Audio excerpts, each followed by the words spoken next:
अगर हम भारत के इतिहास पर गौर करें तो पहले भारत की सीमाएं अफगानिस्तान के पार जाकर ईरान को छूती थी।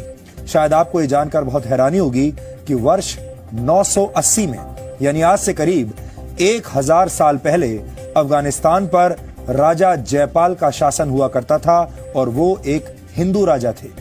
लेकिन मुसलमान सुल्तानों ने उन पर हमला करके उन्हें सत्ता से बाहर कर दिया था और इसके बाद धीरे धीरे अफगानिस्तान भारतवर्ष के नक्शे से बाहर चला गया। अब आप जरा विचार कीजिए कि आज पैदा होने वाली भारत की पीढ़ी क्या इस बात पर कभी भरोसा कर सकती है कि अफगानिस्तान में कभी हिंदू बहुसंख्यक थे और वहां के राजा हिंदू हुआ करते थे। 6वीं शताब्दी में यानी आज से करीब 1400 वर्ष पहले इस्लाम धर्म सऊदी अरब से दुनिया में फैलने लगा और यह ऐतिहासिक सत्य है कि जैसे जैसे इस्लाम का प्रसार हुआ वैसे वैसे भारत की सीमाएं छोटी होती चली गई। इन दोनों के बीच में एक कनेक्शन है। आखिरी बार भारत का नक्शा 1947 में बदला जब पाकिस्तान के रूप में भारत का एक बड़ा हिस्सा भारत से अलग हो गया। और दुख की बात यह है कि इस्लाम के नाम पर ही पाकिस्तान का भी निर्माण हुआ, यानी तब भी भारत के टूटने की वजह इस्लामिक कट्टरता ही थी। लेकिन यह सिर्फ 100 या 200 वर्षों का इतिहास नहीं है। पूरे 1300 वर्षों तक यानी 1300 वर्षों तक भारत में हिंदुओं का दमन हुआ। भारत पर सबसे पहला सफल हमला मोहम्मद बिन कासिम ने किया था। संविधान का निर्माण करने वाले डॉक्टर भीमराव अंबेडकर ने अपनी एक किताब में इस ऐतिहासिक घटना का जिक्र किया है। इस किताब का नाम है पाकिस्तान या भारत का विभाजन। ये किताब इस वक्त मेरे हाथ में है। इसमें से कुछ पढ़कर आपको आज सुनाऊंगा। पाकिस्तान अथवा भारत का विभाजन, डॉक्टर BR अंबेडकर ने इस किताब को लिखा है।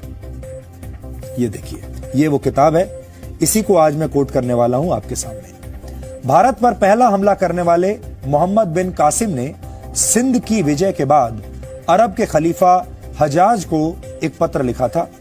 इस पत्र में क्या लिखा था, इसका जिक्र BR अंबेडकर की इस किताब में मिलता है। और क्या उसमें लिखा है मैं आपको बताता हूं। इसमें लिखा है, इस संबंध में हजाज को भेजे गए एक पत्र में मोहम्मद बिन कासिम का एक उल्लेख विचारणीय है। राजा दाहिर के भतीजे, उसके योद्धाओं और प्रमुख अधिकारियों को ठिकाने लगा दिया गया है और मूर्ति पूजकों को या तो इस्लाम में दीक्षित कर दिया गया है अथवा उन्हें तबाह कर दिया गया है। मूर्तियों वाले मंदिरों के स्थान पर मस्जिद और अन्य इबादत स्थल बनाए गए हैं। कुतबा पढ़ी जाती है, अजान दी जाती है ताकि निर्धारित घंटों पर इबादत हो सके। तकबीर और अल्लाहू अकबर की सदाएं हर सवेरे शाम गूंजती हैं। यह पत्र राजा के सिर के साथ भेजा गया था। इसे प्राप्त करने के बाद हज ने अपने सेनापति को निम्नलिखित पत्र भेजा। अब हजाज ने क्या वापस पत्र भेजा वो भी सुनिए। उन्होंने लिखा अपने सेनापति को, इसके अलावा तुम सभी बड़े और छोटे को सुरक्षा दो, शत्रु और मित्र में भेदभाव न करो। खुदा का कथन है कि मूर्ति पूजकों से कोई रियायत न बरतो। मूर्ति पूजकों से यह मतलब है हिंदुओं का।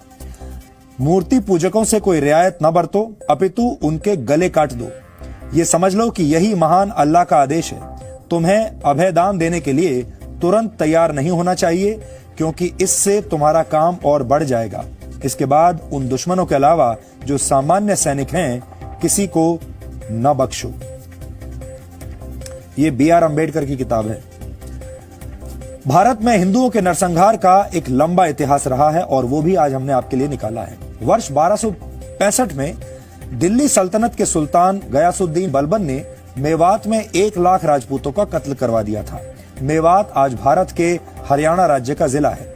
वर्ष 1303 में दिल्ली के सुल्तान अलाउद्दीन खिलजी ने चित्तौड़ पर हमला करके 30,000 हिंदुओं का कत्ल कर दिया था। वर्ष 1353 में तुगलक वंश के सुल्तान फिरोज शाह तुगलक ने बंगाल में 1,80,000 हिंदुओं का कत्ल करवाया और वर्ष 1365 से लेकर 1367 तक 2 वर्ष के अंदर 5 लाख हिंदुओं का कत्ल करवा दिया। इसके बाद वर्ष 1398 में तैमूर लंग की सेना ने दिल्ली पर हमले से पहले 1 लाख हिंदू कैदियों की हत्या करवाई। मुगल सम्राट अकबर ने नरसिंहपुर में 48,000 हिंदुओं का नरसंहार करवाया था। ये जगह अब मध्य प्रदेश में है। और वर्ष 1568 में अकबर ने चित्तौड़गढ़ पर हमला करके 30,000 हिंदुओं को मरवा दिया था। इस हमले में 8,000 राजपूत महिलाओं ने जौहर कर लिया था, यानी खुद को मार डाला था। वर्ष 1338 में ईरानी हमलावर नादिर शाह ने भारत पर हमला करके 2 साल के अंदर 3 लाख हिंदुओं को मरवा दिया था। इसके बाद हिंदुओं को थोड़ी राहत मिली, क्योंकि पंजाब में सिख और महाराष्ट्र में मराठों ने मुगल साम्राज्य की नींव हिला दी। लेकिन इसके बाद वर्ष 1947 के पहले भी हिंदुओं के कई नरसंहार हुए। वर्ष 1921 में केरल के मालाबार में 2000 से ज्यादा हिंदुओं को मार दिया गया था। इस नरसंहार की वजह खिलाफत आंदोलन को बताया जाता है। इसके बारे में भी हमने आपको कल पूरी जानकारी दी थी। और वर्ष 1946 में मोहम्मद अली जिन्ना ने पाकिस्तान की मांग मनवाने के लिए डायरेक्ट एक्शन डे की धमकी दी थी। तब कलकत्ता में दंगे हुए थे और इन दंगों में भी 7,000 से 10,000 के बीच हिंदू और मुसलमान मारे गए थे। और इसी साल नोआखाली में ही जिन्ना की मुस्लिम लीग के इशारे पर दंगे हुए, जिसमें 5,000 हिंदुओं को मार दिया गया था। नोआखाली आज बांग्लादेश में है। इसके बाद जब बंटवारा हुआ और पाकिस्तान बना, तब पश्चिमी पाकिस्तान और पूर्वी पाकिस्तान में लाखों की संख्या में हिंदुओं का नरसंहार हुआ था। हमने जिन इतिहासकारों की किताबों से इन संदर्भों को लिया है, उन सभी किताबों का नाम भी आपको इन तथ्यों के साथ साथ हमने आपकी स्क्रीन पर दिखाया है। अगर आप चाहें तो अपने तौर पर भी रिसर्च कर सकते हैं। इनमें से ज्यादातर इतिहासकार और विद्वान भारत से नहीं है, भारत के बाहर के हैं। और ये ब्यौरा यूरोपीय इतिहासकारों की किताबों से लिया गया है। After losing the battle at Tarain, Delhi was captured by the Muslim invaders.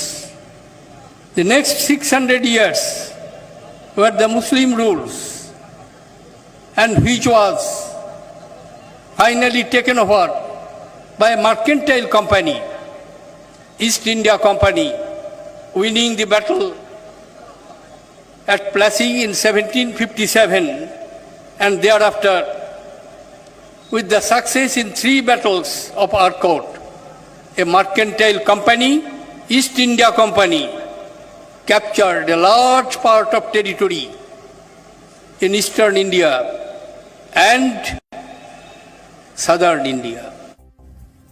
आज देश में हर किसी को समान रूप से मौका मिलता है। सभी को देश की प्रगति में अपना योगदान देने का पूरा अधिकार है। ये आज भारत के लिए बहुत सौभाग्य की बात है। और आज हम देश को एक बार फिर भारत के उस स्वर्ण युग की याद दिलाना चाहते हैं, जब भारत की जीडीपी पूरी दुनिया में सबसे ज्यादा थी। पहली शताब्दी में भारत का जीडीपी शेयर पूरी दुनिया में 32.9% था। जी न्यूज भारत का पहला न्यूज चैनल है जिसने पूरे भारत की अर्थव्यवस्था के स्वर्ण युग को प्रमाणिक दस्तावेजों के साथ आपको दिखाया था।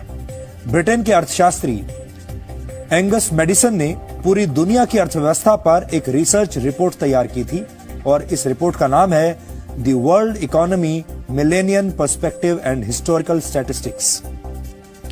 यह रिपोर्ट वैसे तो 657 पन्नों की है, लेकिन इसके पेज नंबर 263 पर पहली शताब्दी से लेकर 20वीं शताब्दी तक इस दौरान का एक बहुत ही दिलचस्प आंकड़ा है। इसमें दुनिया के जीडीपी में 20 देशों के शेयर परसेंटेज के बारे में बताया गया है। इसका मतलब है कि दुनिया के जीडीपी में 20 अलग अलग देशों का कितना प्रतिशत हिस्सा था और इसमें किस तरह वक्त के साथ बदलाव आए। पहली शताब्दी में भारत का जीडीपी शेयर 32.9% था, यानी पूरी दुनिया में जितना उत्पादन हो रहा था उसके 30% से ज्यादा हिस्से पर भारत का कब्जा था। भारत की एक बहुत बड़ी आबादी विकास में, दुनिया के विकास में अपना योगदान दे रही थी।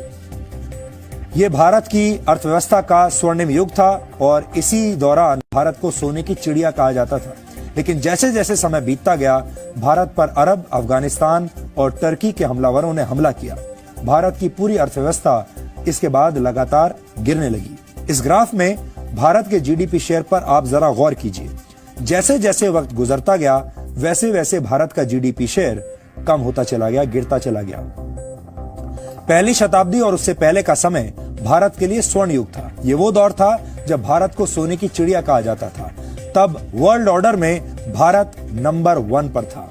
लेकिन जब भारत में अरब और तुर्क सेनाओं ने हमले किए और भारत गुलाम बन गया, तब धीरे धीरे भारत का जीडीपी कम होने लगा। इसके बाद दिल्ली सल्तनत और फिर मुगल साम्राज्य में भारत का जीडीपी और कम हुआ और लगातार गिरता चला गया। लेकिन भारत की अर्थव्यवस्था में सबसे ज्यादा गिरावट तब आई जब भारत को ब्रिटेन की ईस्ट इंडिया कंपनी ने अपना गुलाम बना लिया। उस वक्त भारत को लूटकर यहाँ की सारी संपत्ति ब्रिटेन भेज दी गई। ये भारत के लोगों के दमन और जीडीपी का वो कनेक्शन है जिसे समझना आज देश के हर व्यक्ति के लिए बहुत जरूरी है। जीडीपी के इस ग्राफ से ये संदेश मिलता है कि भारत में सभी जातियों को एक दूसरे से लड़ने की जरूरत नहीं है, बल्कि सभी को मिलकर देश के विकास में अपना योगदान देना होगा। तभी भारत दोबारा अपने स्वर्ण युग को प्राप्त करेगा।